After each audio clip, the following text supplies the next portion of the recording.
আজকে আমাদের পশ্চিমবঙ্গে যে 15 বছর ধরে কলঙ্কিত হয়েছিল, সেই কলঙ্কিতটা শুভেন্দু অধিকারী শপথের মাধ্যম দিয়ে মুছে গেল। তাই এই চুল দাড়ি কামিয়ে আমি এই কলঙ্কটাকে মুক্ত করার একটা স্টেপ করলাম। আর আমি গত 3 বছর ধরে ফোন করে রেখেছিলাম, যতদিন না এই মমতা ব্যানার্জি পদত্যাগ করবে, যদিও তিনি পদত্যাগ করেননি, কিন্তু সরকার যতদিন না যাবে ততদিন পর্যন্ত আমি দাড়ি বা চুল কামাবো না, এই জন্যই ফোন করে রেখেছিলাম। তাই আজকে আমি এসেছিলাম এবং দেখলাম যে হ্যাঁ, আমাদের সরকার গঠিত হলো, তাই এই প্রতিবাদে আমি মুন্ডনটা করলাম।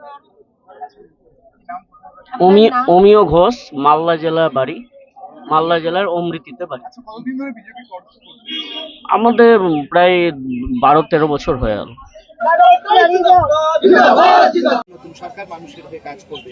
ক্যামেরায় দিব্যেন্দু সিংহ মুখোপাধ্যায়। শপথ যখন নিয়ে নিল নতুন সরকার, বিজেপি যখন ক্ষমতায় চলে এলো, তারপরেই